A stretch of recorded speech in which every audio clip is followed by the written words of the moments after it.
Hello, everyone. This is Rajiv Talreja, business coach and best-selling author of the book Lead or Bleed. You must have heard my conversation with Bijay on the 65th episode of the Inspiring Talk.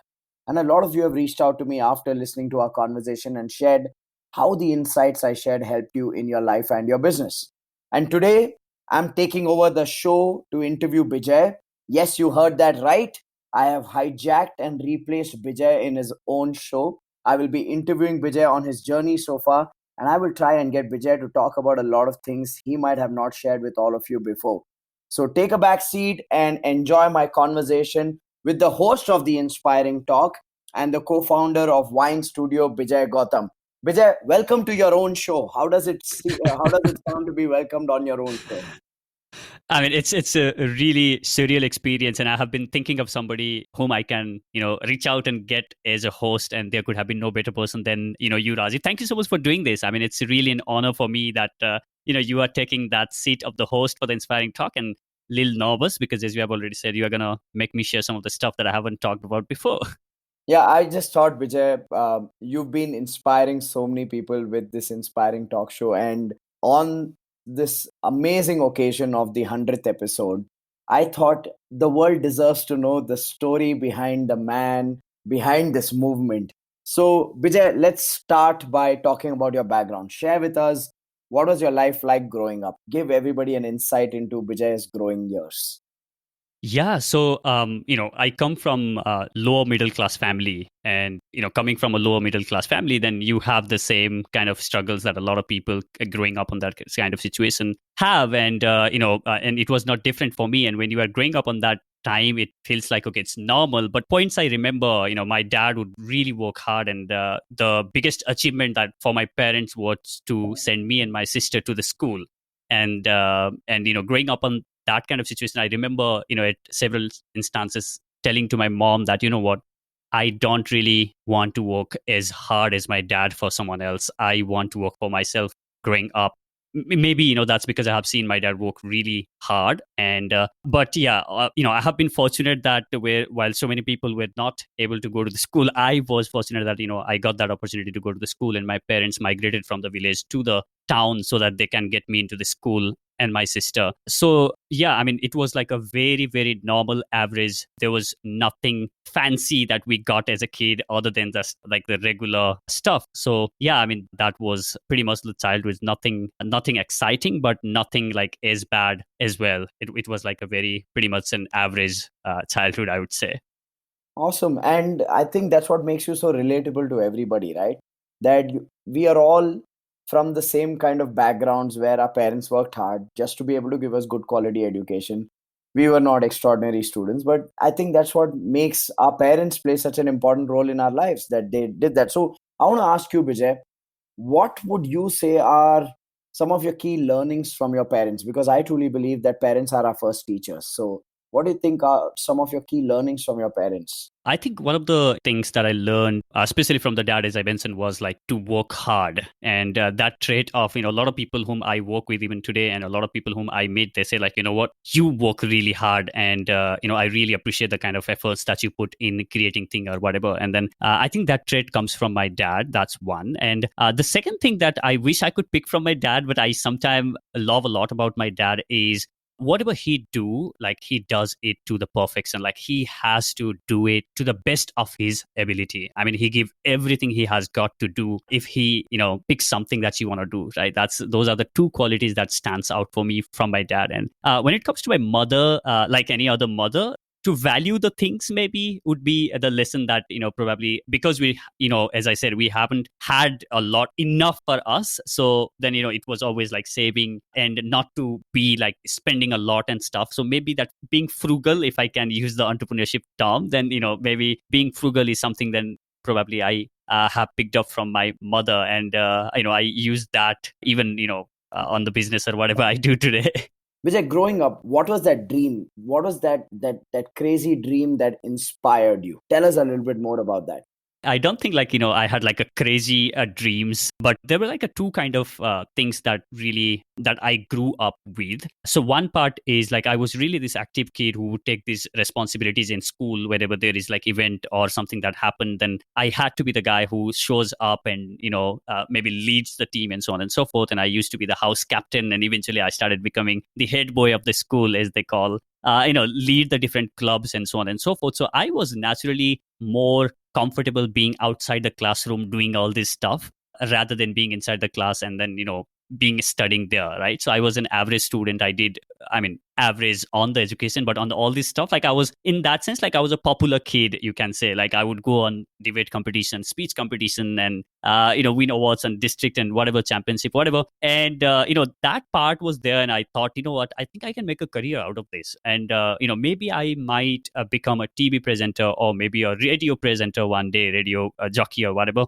So that was like a one thing. And on the later part of my school, when I was in 7th, 8th, 9th, my uncle, he went to the US for his master's, and that was like the biggest achievement someone in like our entire generation has ever achieved. And then that became kind of a goalpost for me as well, saying that because you are talented, because you are a smart guy and you are doing good on the education, so you should probably follow that path as well. And I was kind of fed that with from my parents and everyone, and that kind of became my dream once my uncle went to the US. And that was like a big thing that has happened. And from the village where we come, like out of that entire village of 4, 5, 6 villages, that was like the biggest achievement someone ever has done, like went to the US for the masters. And that became my dream pretty much my 11th, 12th, and even during my college as well. Like I want to finish my college and then I'm going to go to the US for my master's. So that kind of became the dream that was fed to me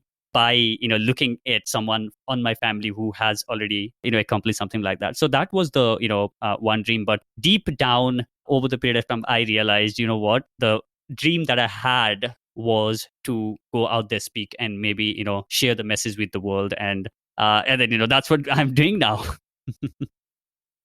Awesome. So I find that quite intriguing, Bijay, because I think you grew up with these two dreams. One was based on your talents, your interest. The other was almost like a dream that was fed to you with the success that you saw in your environment of your uncle. That became like the goalpost, like you rightly said.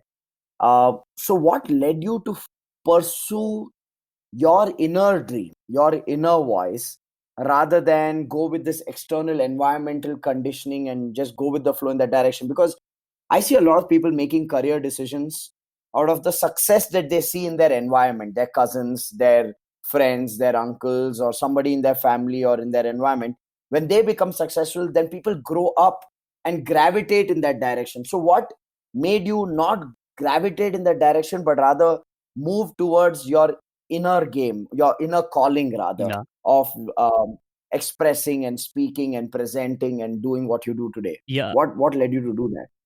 Yeah. So when I was in my 10th, right, after I completed my 12th, and I was like talking to a lot of people saying that, hey, what should I really pursue? And I even remember telling that, hey, can I go out and study journalism because I want to be a VJ or maybe radio jockey and, be in the media industry, right?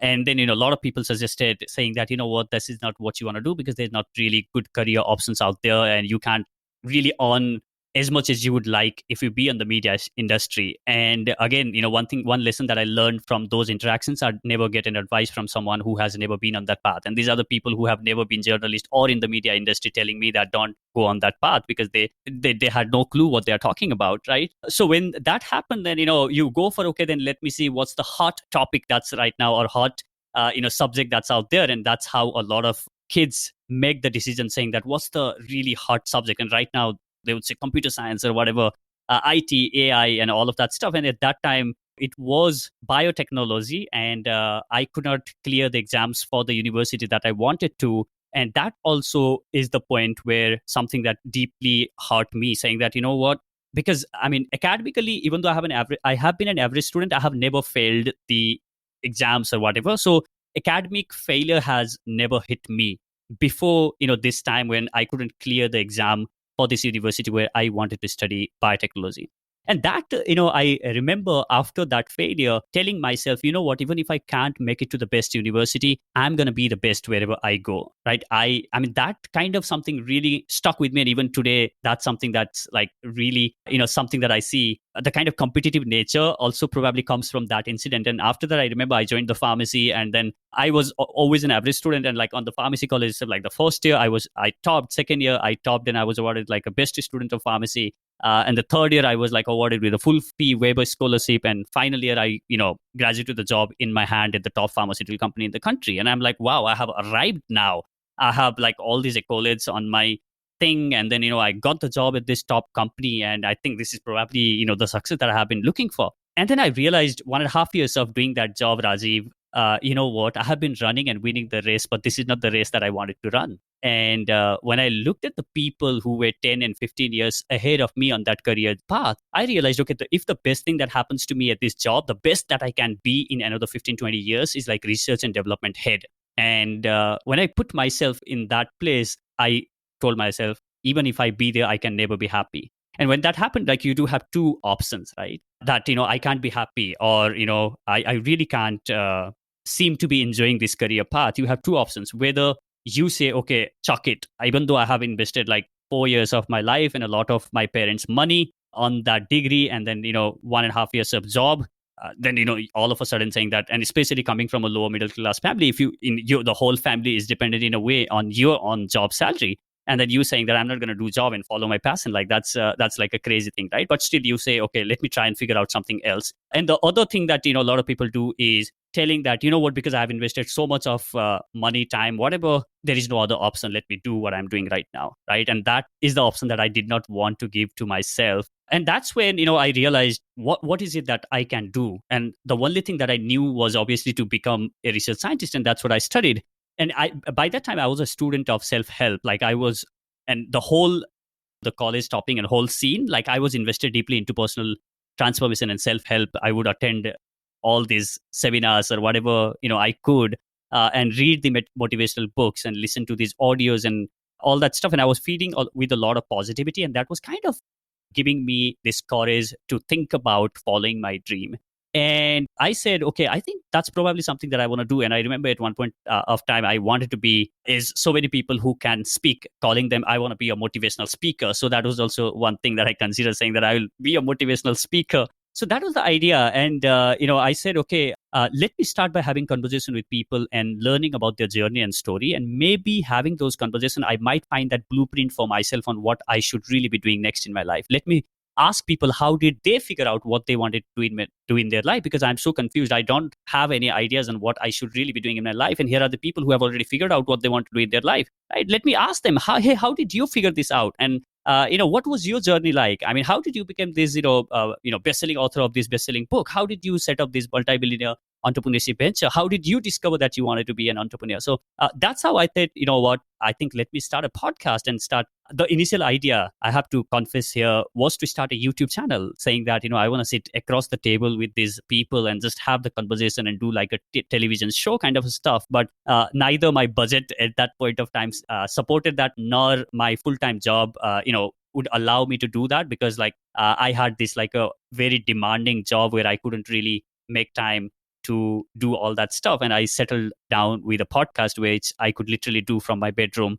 And I now tell people that, what, I call myself a pajama podcaster, where you sit on the pajama on your bedroom and then just interact with people. So I think that, that seemed like something that I can totally do. And in a way, I could also, felt that excitement. And that's probably because I had that dream as a kid at one point of time. And at one instance, even when I was in school, I have given this trial for a radio station, for a radio with this concept to organize a radio program. And I never got in, but I said, okay, this is my opportunity to again go back to that dream and start at least having this conversation with people. So that's how like the whole podcasting thing happened.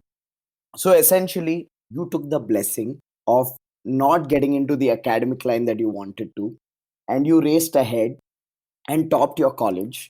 You got into a job only to realize that you didn't want to run that race, and because of a lack of budget, the world gets a gift called the Inspiring Talk Show. That's amazing, Bijay.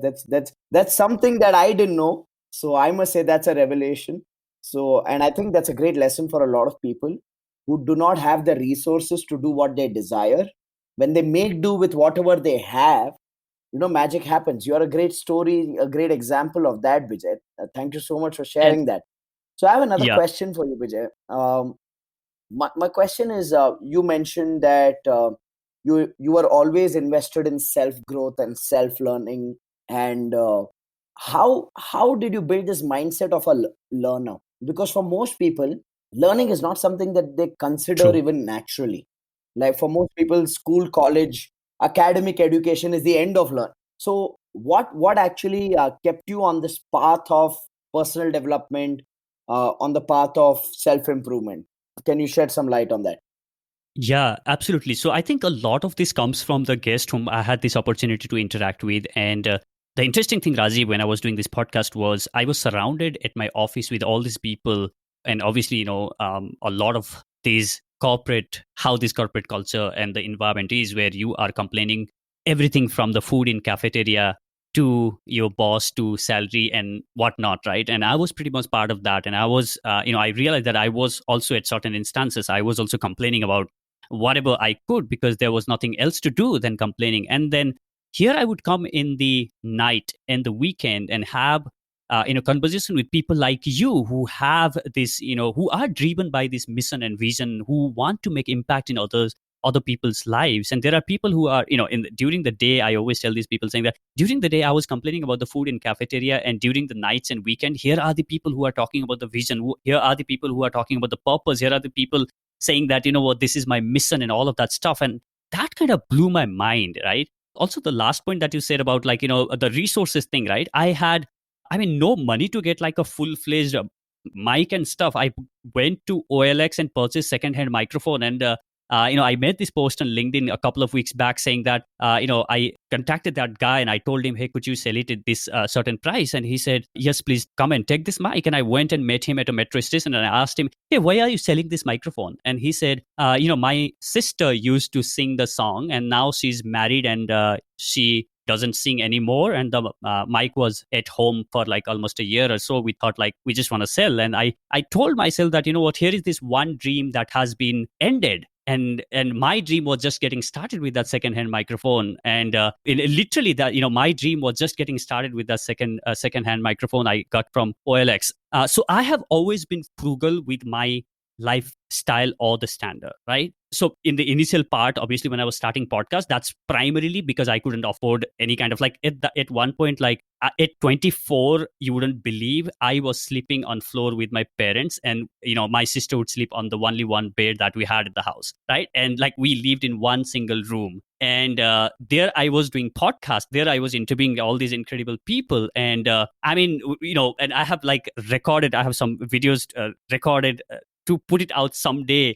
I knew that, someday there's going to be the time where I'm going to put this video out. I have recorded, like, this is where I record my podcast, this is where I'm doing the inspiring talk. And if you guys do have excuses and reasons of not having a resources or whatever, then look at this video. So I mean, I'll definitely put that out maybe a couple of months or whatever. Point is, obviously I always, restricted, even today, like I restrict myself on the lifestyle or whatever, but when the opportunity comes to learn, I make that a priority, because that was something that I learned from a lot of people that I was talking and speaking with. So that's one. And even one of the like early programs that I did was with Brigadier Bhasin, and he was doing this program called Train the Trainer. And the program was of 60,000 rupees, and there was no way I could afford 60,000. Like my salary at that point was like 20,000 rupees, and like I was paying like 8,000, 7,000 for the rent, and then there was no way that I could afford that 60,000 training. But I attended that program. There was this free program, one full day free program, and there was this 60,000 program that he offered.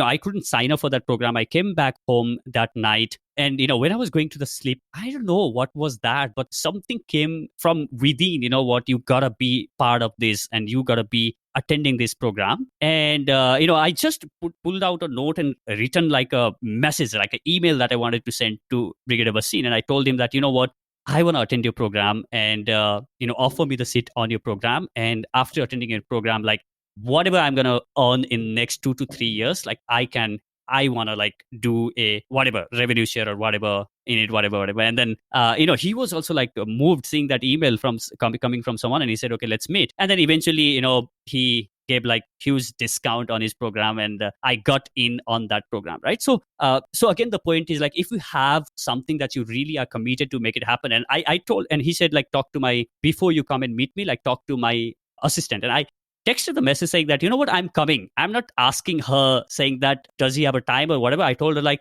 I know where you are staying, so I'm coming. Tell him that I'm coming. And then, I texted that message and I left, and I remember that clearly. So I think that attending that event like also opened a lot, because I then got introduced to a lot of self-help and, the kind of learning community where a lot of trainers and so on and so forth. I got, started becoming part of a lot of these training communities, and then I got exposed to a lot of this, and that also kind of helped a lot in this mindset of of learning and then constantly upgrading yourself. And after that, like, I have attended so many programs. I have been to your program, absolutely loved that, and so many programs by Success Gan. But I have always made that a priority, because I think that was something I learned from. And obviously, when I attended that program, I borrowed money from my friend, and I never told my parents that I am attending this program by paying so much amount. They would go crazy, like saying, "Are you insane? Like, you are spending this kind of amount on learning?" But I never told them, and they don't even know that that program. I told them like, I sent them message, and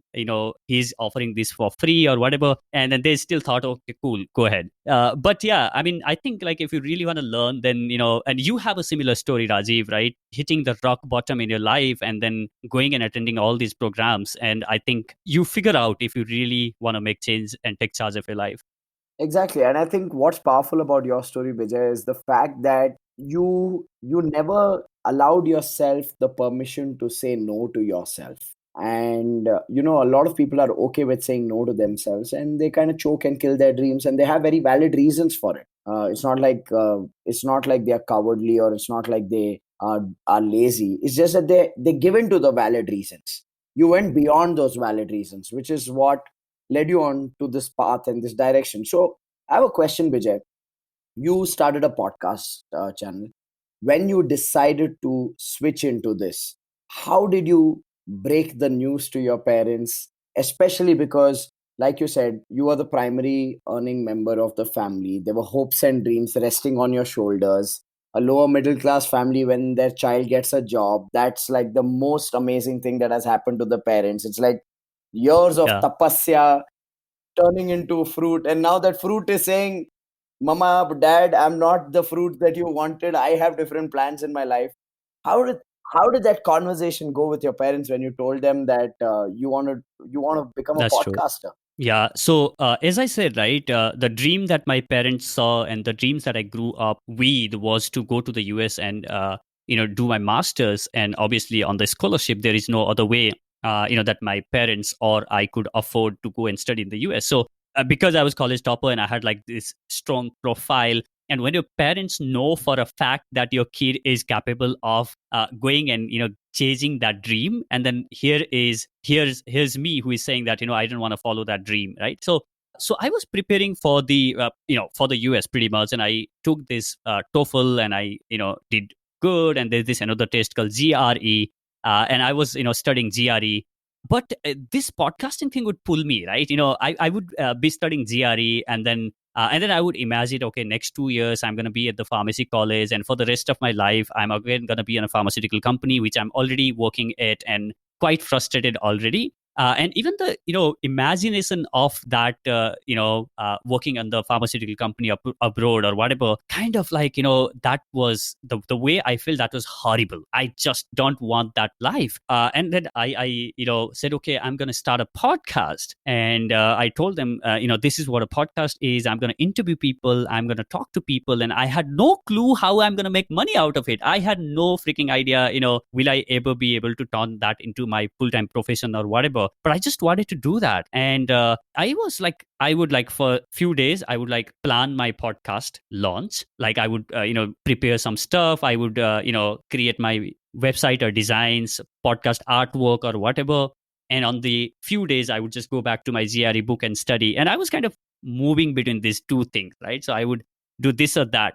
And then I realized, you know what, this is really not working, where I'm like, my focus is not on one thing. And then one day, like, it was too much for me. And I literally, I mean, there was obviously some conversations where saying, they would say you can go to the US and you can even do it from there. You don't have to really, be here to do this and all that stuff. And one day, like, it was too much for me. And I packed all my GRE material and everything into a bag and threw it in the corner of the room and told my dad, you know what, for the next 1 year, I want my life. Like, just let me do whatever I want to do for the 1 year. And if I can do nothing out of the podcast in 1 year, then, I'll follow whatever you guys say for the rest of the life. But just give me 1 year of my life. And that was not that very easy conversation that I had with my dad. We had quite a argument that day with my dad. And, are you insane? Are you crazy? Like, do you even know what you are doing? Like, you want to do a podcast here, you can go to the US, have a great life for you and us. And here you are telling that you're going to do podcasts. You don't even know what you're going to do. And I told them, like, just give me 1 year. If I can do anything out of this, that's fine. If not, then I'll do whatever you tell me to do for the rest of my life. And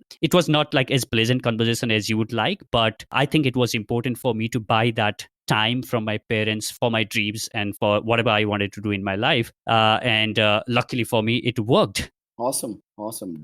I think, yeah, a lot of people, especially from the type of background that you come from, a lot of people kind of give in to sacrificing their dreams because they feel that they will end up doing injustice to their parents or their loved ones. And in the process, they don't realize that doing injustice to themselves is a bigger crime. And so kudos to you for giving yourself that opportunity and having that conversation candidly and holding that ground and respectfully asking them to give you that time. And I also recently read in one of your LinkedIn posts where you shared that after about 11 episodes you almost gave up on podcasting because you got into the self-critic mode about your accent. So share with us about the biggest fears you had to deal with when you were starting this podcast journey. Yeah, I mean, as you mentioned, right? I got started with the podcast, and there's this. I fought with my parents to do this thing, and then the next thing that happens is when I started, putting out some of the episodes. I realized that a lot of people were picking me up on this weird accent that I have, and also, I made a lot of pronunciation mistakes, and I'm still on that learning journey. But there were a lot of people who criticized and even sent like really this kind of messages, and I even have kept some of those screenshots that said, you know what, when I listen to you, it almost feels like you are like really faking this whole thing. And that was me, but it was not something that I faked or whatever I did. And that's one part of it where, like, I got into this more like, can I really do this, or am I really meant for this? Because, and also at the same time, like 11 episodes means like you have almost done this for 3 months, because I released one episode a week, and then there were not so many people listening to the podcast. And then I realized, you know what, nobody is even listening, and there are so many people who are saying that you have this thing and you definitely, your podcast definitely nobody's going to listen to. And all of that kind of crippled me, saying that, I think, it doesn't really make sense. Because and also interesting thing happened, like some guest would share the podcast on their profile, and then the people who would follow them comment on those posts saying that you were amazing, but the host like was terrible. And I would read those comments and I would like, this is like really, something that I don't think I can do. And then interesting thing happened on the third week, or the second week rather, where I released episode on Mondays, and the one Monday I did not, and the second Monday I did not. And I usually release like early morning, and then at 10 a.m. on the second Monday, a WhatsApp message dropped saying that, hey, I have been waiting for your podcast episode, and it's been 2 weeks that you haven't released any episodes. And that was like the moment where I felt like that one guy or one person who was out there listening to that podcast, who was waiting for the podcast episode and thinking that, I enjoy this content. I instantly got into my laptop and started sending emails to 10-15 people requesting them to be guests on the podcast. And then I got back to it thanks to that one person who reached out to me saying that, Awesome. hey, where's your podcast episode? And I think I always tell people that just do it for that one person out there who might be listening to you and thinking that you are adding value to their life. You don't need hundreds of people. And then that was like a validation for me, saying that I'm making impact in one person's life. That's all I need to do from this podcast. So yeah. That is inspiring, Vijay. That is inspiring. And I often say this to quite a few people who put out content as well, that sometimes you have people who are nasty. Sometimes you have people who are critical, they send you nasty messages. But I truly believe that people's nasty comments are nothing to do with your content or your capabilities. It's a lot to do about their Absolutely. character. It's a reflection of their character. I mean, we are all free to have our differences in opinion, but I don't think people with the right upbringing will ever pull someone else down. I mean, there's so many things we see on the internet that we don't like. We don't sit and criticize them or get abusive with them. And I'm so glad and I'm so thankful to that one person who sent you that message and brought you back into living your dream and truly honoring your soul's inner voice of putting out this inspiring talk show. So kudos to that one person, Absolutely. Vijay, and kudos to you for actually understanding and getting the right perspective. Because at the end of the day, English is a borrowed language, right? And we don't have to come from Shashi Tharoor's family to be eloquent in our English or in our Absolutely. accent. So we're going to give it our own flavor and touch. Cheera run kar denge. Absolutely. Yeah. I mean, eventually I started getting comfortable with it and and then realized I don't get that a lot now because a lot of people maybe realize that I think that, people started adapting to your style. And over the period of time, if you are really putting out the good content, people will adapt to your style. You don't have to be like perfect with whatever. If you are getting, Absolutely. yeah, You got to be like A.R. Rahman's music. The first time you hear the song, you're like, "What the hell is happening?" And then the song grows on you, right? Awesome, nice. I also remember another point, Vijay, where during our conversation in episode number 65, you asked me about how I deal with being a mix of an introverted person and an extroverted person. So you also said that you find it difficult to have casual connection conversations with people. How did that impact your podcast interviews, at least in the beginning? I mean, was it difficult for you to overcome that barrier? Because some of us are not natural in conversations with people. We rather sit yeah. silently and read a book than talk to people. So you have the same traits and attributes as what you had shared with me. So I was very curious to ask you this question. Did that come in the way of your interviews initially to strike conversations with people? Yeah, absolutely. So, I mean, I asked this same question because when I was attending your event, you mentioned, you are not very comfortable being on the out there and just having those small talks with people and talking about the, I'm an extreme yeah. introvert. Extreme Yeah, introvert. but the So but yeah. the moment you, or even for me, like when I'm on stage and when I have to talk with 100 people, like I'm very comfortable that nothing bothers me. But when I'm like left with that, there's that one person on the lift or elevator, and I have literally nothing to talk about. Like the best that I would ask people is, hey, it's sunny or it's raining or whatever, and talk about the weather, and like I have no other question, and like I'm blank. And here I'm saying that I'm gonna do a podcast, which is gonna be like a conversation when I'm gonna have conversation with people. But I obviously, over the period of time, I got better at having conversation with people and asking the right questions and so on and so forth. But starting, it was really, really difficult. And, if anybody go back and listen to the first few episodes, at least 10, 15, 20 episodes of my podcast, I would literally have like word to word thing written on the notepad. And then I would just read it out and ask that question. And even if the guest made an interesting point, and there is this opportunity to ask the follow up questions, I never did that because all what I was doing was I was too consumed on my own questions, and I was too scared to ask that follow up questions because I wouldn't know how to ask the follow up questions. And yes, that did definitely came along the way. And a lot of people now, I work with a lot of people and help them start their podcast, and they do tell me the same thing, saying that hey, but I don't know how to interview people. And that's how I started. That's where I started, like with the set of questions. And then eventually I said, okay, now I don't want to have like exact questions to ask to people, but what I would do is I would just make a pointers and try and formulate the question from the pointers that I have.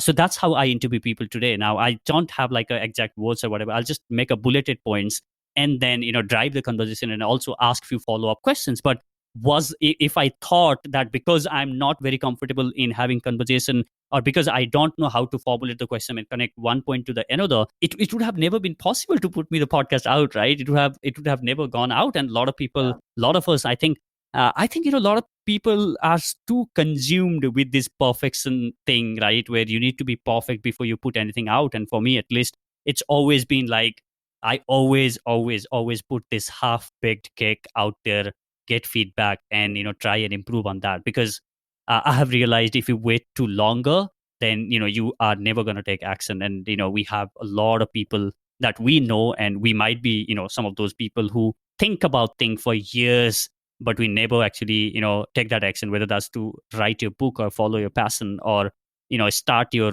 blog or podcast or YouTube or whatever that is, your business for that matter, right? We have this thing going on our head. I'll wait for the right time to come, all the stars to be aligned. And Rajiv talks a lot about this. That's never going to happen. So Yeah. this is the right time. No angels are coming to receive any of us when the heavens doors open and tell us There we you are go. chosen Yeah. ones, right? So yeah, and I completely resonate with that, Bijay, because at the end of the day, I truly believe perfection kills action. And the key is to play the game of progress. And you played the game of progress. You've gotten better one episode at a time, one question at a time. And I think one very powerful learning there for a lot of people to derive based on what you shared. And I don't know if you see it in that perspective, but that's what was ringing in my head when I was listening to you right now, was that somewhere you shifted the focus from you to the message. Instead of thinking, how will I speak? How will I talk? How will I ask questions? How will I connect? You just said, let me just focus on what they're giving me, focus on the next point, ask a question on that. And I think that's a very powerful thing for a lot of people to learn, because we are so consumed by So true. ourselves. And because we are so consumed by ourselves, we are not able to create stuff that people can relate to or people can connect with. For me, the Inspiring Talk Show is all about Bijay Gautam bringing value to the Absolutely. world. Okay. And when I listen to your podcast, I know you're sitting there as a listener and as a learner, and you're asking those questions for Absolutely. yourself. Absolutely. And it so happens that those questions are questions that so many people have, but they Yeah. don't know where to ask. So that's why they come and listen to the Inspiring Talk Show. Absolutely. I So think, yeah, I think that's so true that, yeah, sorry, go ahead. for me, that's the way I have heard your podcasts, that these are questions I would have, and I would like to ask this person. Vijay is doing it on my behalf, and I know he's doing it because he also wants to learn Yeah. the same stuff. So that's phenomenal. Absolutely, and I totally agree on that part. Where I'm selfish when I get any guest. Like right now, I'm getting a lot of people to talk about like vulnerability, because that's one thing that I'm practicing, and I am like really trying and build like stronger connections by opening up. And the kind of people that I'm getting on my show are the people who talk about vulnerability. When I got like you, then I wanted to learn about business, and it's like very selfish that for me to just go and get the kind of people that things that I'm curious about at that point of time. And also, I also realized my audience is evolving over the period of time. I cannot talk about the same thing that I spoke or we did on the first few episodes of the show, because audience also evolves with you, and that has helped a lot. And I haven't really seen from the perspective of saying that let me focus on the message, but that's really a nice perspective that you shared, Raji. But also, I realized, because I'm willing to put my flaws out there on the podcast, telling them that I have this weird accent, I am like nobody, I mean, I have this poor English skills, or my grammar sucks, my pronunciation is like all over the places. But you know what, like people say that, what, I mean, I can totally relate to this guy. I mean, he's not perfect as well, and if this guy can do, I can do it as well. And even after listening to the podcast, some of the incredible messages that people send me, saying that, what, I was going through this toxic relationship with my wife for so long, and I have been listener of your podcast or whatever, we went through this horrible separation, and I kept listening to your podcast, and that kept me sane. The other guy says, I quit my job to do this government job or whatever. I keep listening to your podcast, and when I listen to these really rock bottom stories of your guests, that gives me hope. And I think that's all matters. I think those are the stories that really is something that I always look for, even if we are doing that for like one person out there at a time. But that's like something that people at the end that matters. And a lot of people listening to the podcast are seeing me doing things, and if there is one message, then that would definitely be, you don't have to be perfect, just put your flaws out, but be willing to do it consistently and improve over the period of time. Absolutely. So I have a question there. You spoke about doing it consistently, improving over a period of time. What are some of the challenges that you had to navigate through in the past 2 to 3 years? What did you learn from those challenges? How did you overcome those challenges? Yeah, so I mean, some of the challenges were obviously those, right? About the communication challenge that I was not like this conversational person, and obviously the English and stuff. All of those were there. But I think some of the really the biggest challenge in the beginning, at least, that I had to really navigate was obviously to get like people on the show was one thing that I really struggled in the beginning, like to get, find the right kind of people and get them on the show. And then over the period of time, I realized, what, if you can really make people believe in your vision, you don't really have to have huge number of people listening or watching your content, right? If you can tell them, hey, you know what, I can see that this is the vision that you have, and this is also the vision that I have, and our visions and mission align. And if you really come on and share your story with my audience, that would be great. And also the other thing is, if you see someone who is really putting these great efforts and trying to create something, for instance, like why would Rajiv wanna, for example, be on Bijay Gautam's podcast? Because Rajiv says that, there are very few people who actually take action. And when you see somebody really putting that effort and trying out there, then you want to help. Right. And the same goes with me as well, right? When really somebody really reaches out to me and I can see that somebody's really putting effort, then I go ahead and help that person. So if you show up as someone who is authentic, and if you show up as someone who is like really willing to do things, and you put it out there, then I think people are willing to help. So I think those would be some of the, challenges. And self-criticism was like a huge. But over the period of time, again, having the conversation with so many people, inviting people and talking about the self-love, I had like, I think so many episodes on self-love because I needed to learn that for myself, right? And those conversations really, really helped me to be comfortable on my own skin and not really let that judge myself. And also one thing that really helped me from all this self-criticism and whatever that was going was just this understanding that the person don't know you, right? I mean, somebody listening to your podcast for the first time and telling you like, this guy's English shocks or whatever, like, I mean, that person doesn't even know the kind of content that you put, or whatever content that you put, and somebody just putting that comment on whatever you do, right, to your content or business or whatever. The person don't even know your story, and then like, they are making that judgment based on that like 5-minute or 5-second of interaction. I think that's definitely not your problem. That's definitely not your problem. I always tell people like, that's not your problem, because the person is making judgment based on like that one post on your Instagram or that one article that you wrote on LinkedIn, and the person don't know the whole story. And if somebody makes that judgment not knowing the whole story, then I mean, as you already mentioned, that's not your problem. Absolutely. So what I understand is that your journey on your business or on the Inspiring Talk Show is actually related to your own personal evolution as an entrepreneur, your own personal evolution as a person. And you've used this platform beautifully as a platform to learn for yourself, and people who are, they say your vibe attracts your tribe. So people who naturally are evolving with you are like, wow, I'm glad he's talking about self-love. I needed that. Or wow, I'm glad he's talking about vulnerability because I needed that. So I think the journey of the Inspiring Talk Show is actually the journey of so many people, right? And now that you've done 100 episodes of the podcast, I'm sure there are quite a few lessons you might have learned. Can you share with me? I know this is going to be difficult. I'm going to put you in a spot right now. What are some of the most valuable lessons you have learned from this podcasting journey over the last 3 years? Okay, tell me your favorite lessons.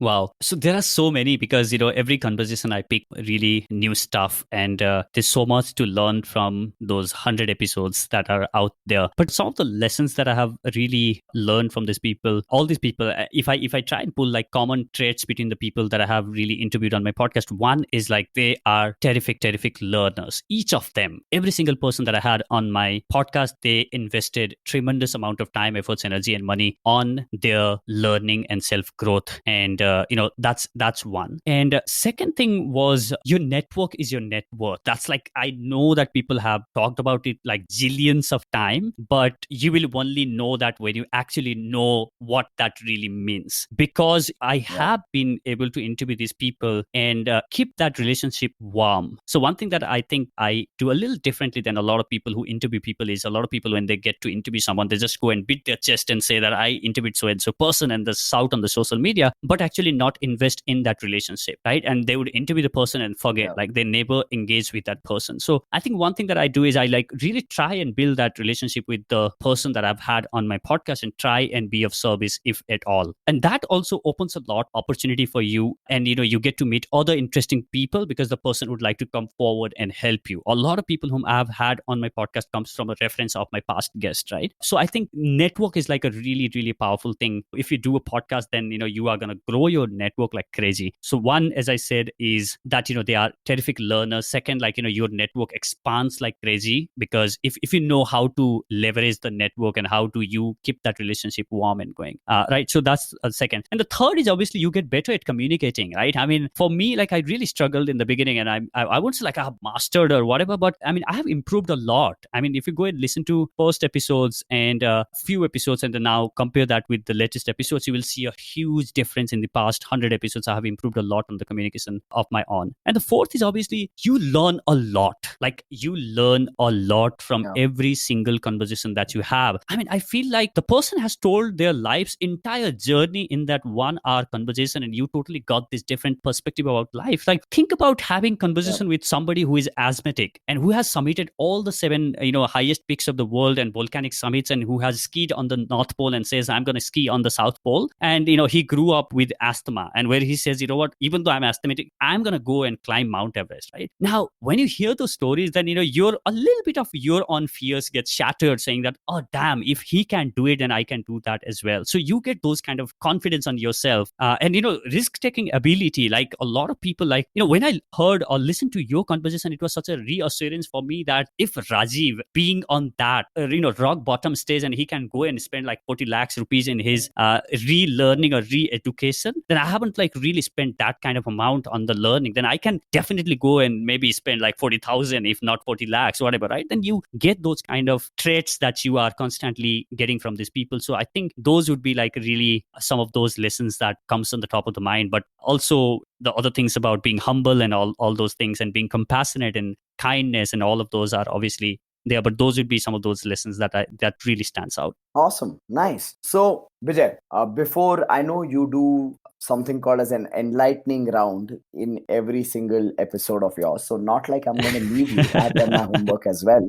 But before I go there, one last question I would have is, how has the journey of entrepreneurship unfolded for you? I mean, the courage to start your own business to the journey. How has it unfolded for you? I'm sure you work with a lot of business people, and you know that one of the biggest excuses a lot of people make is you need to have money to start a business, right? Or to start earning anything, right? For me, like I have started whatever, the journey that I've started, like I started with selling it before I even created anything, right? So the first time I was still at job, and how I started like making money on the side of my job was I was doing this podcast, and I think I was doing it for 6-7 months. And then a lot of people started reaching out to me saying, Bijay, you do this podcast. Can you help me also set up a podcast like yours? And I would just help them. I would get on a phone call, or, send them some pieces or whatever. And then that number started growing. A lot of people started coming to me, and I said, okay, a lot of people are asking me, is there a market there? Like, is there something that I could create for these people? And that was something that was running on the back of my mind for a while. And, you keep thinking about it for the long time. And I was called at my job on a Sunday to work. And you know how these, everything on the job world become urgent on weekends. And I was there on Sunday, and I came back home frustrated that evening. And I said, you know what, damn, what am I doing? I don't even have a Sunday for myself. And then I drafted this WhatsApp message. And I was, as I said, I was connected with a lot of trainers, and I was part of a lot of these trainers' WhatsApp groups. And I drafted this WhatsApp message saying that, okay, here I'm offering the first ever podcast coaching program. This program is going to be 6 weeks program. I'm just going to take 10 people on this program. If you guys would be interested, pay me $5,000, and I'm just going to take 10 people. Boom. And then send it to like 10 different WhatsApp group. And I said, I think I did that in March or February, end of February. And I said, the course will start from April. And the reason that I said April was because I thought 10 people who would be paying 5,000 rupees, that's like 50,000 rupees. It's going to at least take me 2 months, because that was like my 2 months of salary. I was, I had like 25,000 rupees salary at that point of time. And I said like, no, that's going to be at least 2 months of salary. And I'm sure 10 logo ko leke aane mein, at least it's going to take like 2 months for me. And the next thing that happens is within 24 hours, I have 50,000 rupees on my bank, and I had no content. I had no idea what I'm going to teach. And then I went back to start creating the structure, and people started asking, hey, give us the, outline of what's going to be covered. And then I created that outline. And then I would do the first session. So Yeah. you did the pehle becho fir socho Absolutely. entrepreneurship launch. Absolutely. I did Nice. that. And even like during this lockdown, the whole thing is now moving to online and stuff like that. I did the same, right? And even with our company, WYN Studio, that we started, right? The first client that we had, the first client said, okay, I want to pay you guys. Where do I pay? And we have no bank account. That's what I said, like, maybe this whole thing about frugal thing, just not limiting yourself, saying that, ye sab conditions honge, tab hum shuru karenge, kind of a thing, So I think those are really, some of those interesting lessons that I have learned. And that has worked every single time I try something new, that I always sell or find people who are willing to pay and then only go out and do. I think there could be no better validation than somebody willing to swipe their card to the product and service that you have never created. But also, what I have realized is that is the biggest accountability that you can ever have. Like, if you really are looking at creating something, the biggest lesson about entrepreneurship, I don't have like a huge experience of to give entrepreneurial gyan or whatever, but for me, like, one of the biggest thing that I can tell people is, if you are really thinking about creating something, make a lot of noise about it, announce a date when it's going to be announced, and get people to swipe their credit card. And when you do that, then everything will fall in place. All the product will be ready on the time, everything will be there, because the biggest accountability that you can ever have in your life is the accountability of money of someone for the product that you have never created. Awesome. That's a good start point for those who want to start a business, right? Pehle becho, then socho, and then get it done. Awesome. So Vijay, it's been an awesome interview with you so far, but now it's time for the time that most people are waiting for, which is the enlightening round. So you know how this works, right? I'm going to ask you questions. You're going to give me a quick rapid fire answer. So firstly, what inspires you to do everything that you do? I think I have this thing there, and I have written, like, to help people unlock their true potential. Because for me, like, whether that's, even though, like, I did not pursue in that pharmacy career or whatever, all my life I have lived telling to myself that I'm an average student and I can never top my school. And I remember walking up to those, school toppers and tell them, yeah, how do you guys even top the school? I can never imagine, being a topper or whatever. And then there I was committed and coming to the college and doing that. And I was surprised, like, how could I do that? All my life, I believed that, I'm an average student and I could never do that. And I did that. And so I think, so what it really inspires me is, I know that, I mean, it's a enlightening round and supposed to be short, quick answer. But I truly believe that every single person out there do have this really, potential within themselves, untapped potential. So I would really, if I can help a few of them unleash their own potential and realize that, what, I can do that as well, and inspire them in some way, that really inspires me. And you've done that successfully, over 100 episodes now. So next question, which one daily habit do you believe has been a game changer for you in your success journey? I think, I'm not sure if this can be counted as a daily habit or not, but I mean, obviously I've started meditating regularly, and that has really helped me become more kind and more compassionate and calm. But I think the ability to, like, put out the half-baked cake is like something that I really think, like, that has really helped me, like, put it out there. Yeah, being an just action taker, put it out there. there. Yeah, not overthinking. Awesome. Third one, what is the best piece of advice you have received in your life? Invest in your learning. The best, I mean, if you guys just learn this one thing, everything's going to change for you. Like, invest in your learning. Awesome. What was the one wrong belief about yourself that you have held for the longest time in your life? I'm not worthy. Okay. And also the doubt, like, am I really good enough? And I mean, do I even deserve this? Like, I had that for the longest time, thinking that, what? And then I realized, I clearly see the self-love lessons and the vulnerability lessons are working. Nice. What do you want to be remembered for? Wow. So I think, I mean, the same thing that, I want to inspire people for. I mean, if anybody remember, then I want to, like, Bijay really help me unleash this thing about me, or help me unleash this thing about me. So I think that would be awesome if anybody would ever remember. So being the man who helps people uncover and unleash themselves. Nice. Could you share a book or two that has influenced you personally in the recent past, apart from Lead or Bleed, of course? Yes, absolutely. Lead or Bleed is right there on my shelf. I see that. Yeah, so it's there, up there. So I recently, read this book called Enlightenment to Go. It's a kind of an introductory book to the Buddhist principle on the kindness and compassion. So I really wanted to, explore the ideas and kindness and compassion and how can I put other people first? Because especially, I don't know if this is just with me or a lot of people, I just can't generalize this, but I felt that, at a lot of times I felt like, am I being too selfish, not thinking about other people and just thinking about myself? And I wanted to build a little bit more kinder to other person and compassionate to other person. And maybe that's something that I needed at that point of time. It resonated with me a lot. It's a book by the guy named David Michi. It's called Enlightenment to Go. This is the recent, I think the last book that I read. Right now I'm reading the autobiography of a yogi. So now, you guys can expect more spiritual kind of stuff coming on the Inspiring Talk, because that's the topic that I'm exploring. So yeah. Nice, nice. If you were to start this journey all over again, what would be those three things that you would have done differently? Wow. So the first thing is I would have hired myself a mentor way before, like I would have gotten somebody, because, and this is by the way, one of the things that a lot of guests in the show have shared. Bijay, if I was your age and I could have had a mentor in my life, that would have really transformed everything for me. So that's definitely one. And second, if I could change, then I wouldn't really listen to those people who said, you couldn't be in media or whatever, and I'll just go ahead and still follow my passion, even when I was just graduated from the school, and I would just go ahead and still follow my heart, because we are sold, with all these different dreams that people say, and those stuff, right? That's the second thing. I think that those would be the two things I can't really think about. Awesome. No problem. Two is good.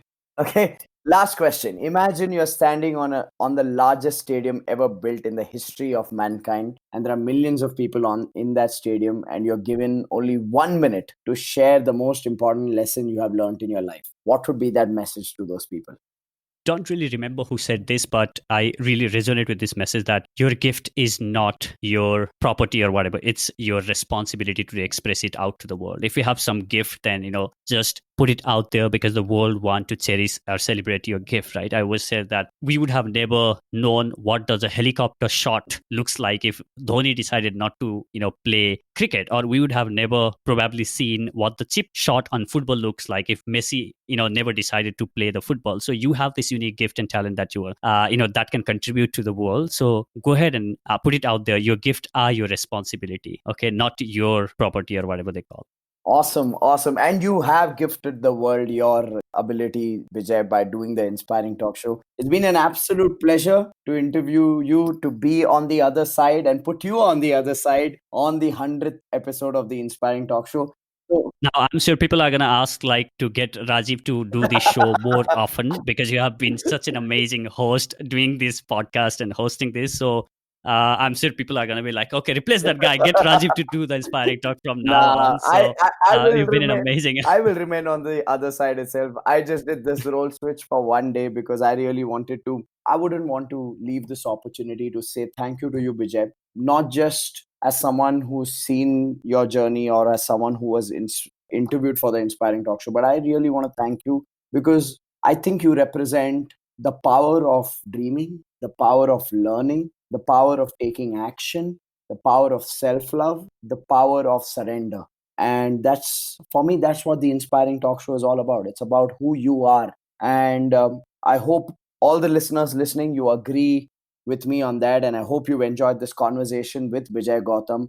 And if you did, I'm going to ask you to do what Bijay asked you to do at the end of every episode, which is to share this episode with your friends and family by visiting the show notes page. And the link will be on the description of the episode. And Bijay, I had a great time in this chat with you. Thank you so much for giving me the opportunity to interview you on this side. And for those of you who'd like to connect with me, you can connect with me on Instagram. My name is Rajiv Talreja. And thank you so much for listening to this episode. Now go out there and do something inspiring. That is what Bijay says at the end of every episode. So go out there and do something inspiring, everybody. And Bijay, continue to inspire the world with what you're doing, my friend. It's absolutely phenomenal and fulfilling to see how far you've come and where you are headed. Awesome, Rajiv. Thank you so much. It's truly an honor that you really don't have to do this, but you decided to be here and host this show on the 100th episode. And I'm sure people enjoyed to see a bit of the behind the scenes of the things that I do and, share my story. But, I'm a huge fan of you and your work. And attending your training and sitting on that room, I got a lot of new perspective, and I got a lot of courage for myself by looking at your own journey, saying that, if Rajiv going through all those challenges and problem can be where he is today, and why I can't. I derive a lot of inspiration from the work that you do, and all the time that you are innovating with now taking the pace online. By the way, guys, if you haven't really seen or attended Rajiv's offline pace program, then you don't have to wait for the corona and everything to get over. You can attend one of the online programs that he is doing. And now, oh my God, I mean, the way he has innovated the whole thing, it really feels like that you are sitting on that room with Rajiv. And I'm a huge fan of you when you are on stage. Like I even told you, like, I love your sense of humor. And, you even said that that's your retirement plan, to be a stand-up comedian. I'm going to come on the Inspiring Talk Show and sell the tickets of my stand-up comedy show. So yeah, thank you so much once again. And thank you, guys. Thank you so much for listening to the show. I'll see you in the next. And now go out there and do something inspiring.